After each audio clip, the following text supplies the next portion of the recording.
MobiKwik fraud గురించి చెప్తాను friends. జనరల్‌గా మీకు మొబిక్విక్ ఎప్పుడైనా మీరు వాడి ఉన్నారనుకోండి, వాలెట్ మీరు వాడి ఉన్నారు, ఇప్పుడు వాడట్లేదనుకోండి. అయినా కూడా మీకు ఒక మెసేజ్ వస్తది. సో అండ్ సో ట్రాన్సాక్షన్ జరిగింది మొబిక్విక్ నుంచి అన్నట్టుగా. మీరు అప్పుడు చాలా షాక్ అయితారు. ఏందంటే అరే! నేను మొబిక్విక్ వాడట్లేదు. నా వాలెట్ నుంచి అమౌంట్ ఎట్లా పోయింది అని చెప్పేసి. మీకు ఇమ్మీడియేట్‌గా ఒక ఐవీఆర్ కాల్ వస్తది. ఐవీఆర్ కాల్‌లో ఏం అడుగుతారంటే, జస్ట్ ఐవీఆర్ కాల్‌లో తెలుసు కదా! జనరల్‌గా పర్సన్ మాట్లాడరు. సో, రోబోటిక్ స్టైల్‌లో ఉంటది. కాల్ చేసి ఈ ట్రాన్సాక్షన్ చేసింది మీరేనా? కాదు అయితే ఒకటి నొక్కండి, 5 అయితే 2 నొక్కండి అని మిమ్మల్ని ఇట్లా కన్‌ఫ్యూజ్ చేసేటట్టుగా ఉంటది ఐవీఆర్ ఆప్షన్స్ కూడా. మీరు ఆప్షన్స్ ఇట్లా ఎట్లాగో కాదు కాబట్టి మీరు ఒకటి నొక్కేస్తారు. అక్కడ ఫస్ట్ కన్సెంట్ ఇచ్చేస్తారు.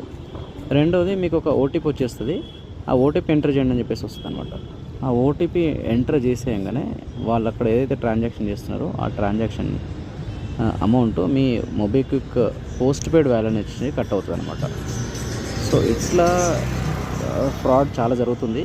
ఎస్పెషల్ మీకు వచ్చేటువంటి ఐవీఆర్ కాల్ నెంబర్ +91 ఇండియా నుంచి ఉండదు, అది వేరే కంట్రీస్ నుంచి ఉంటుంది. లైక్ +99 +98 లాగా ఉంటుందన్నమాట. దీని నుంచి చాలా చాలా జాగ్రత్తగా ఉండాలి. ఇది మొబిక్విక్ నుంచి రీసెంట్గా ఫ్రాడ్ జరుగుతుందన్నమాట. ఇది మీరు ఎక్కడ కంప్లైంట్ చేసినా, ఏ సైబర్ క్రైమ్ కంప్లైంట్ చేసినా కూడా ఎవరి నుంచి మీకు ఏం రెస్పాన్స్ రాదు. ఈవెన్ మొబిక్విక్ నుంచి కూడా రెస్పాన్స్ రాదు.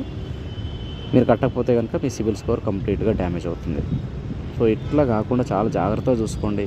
కాల్స్ అటెండ్ చేసేటప్పుడు చాలా జాగ్రత్తగా అటెండ్ చేయండి.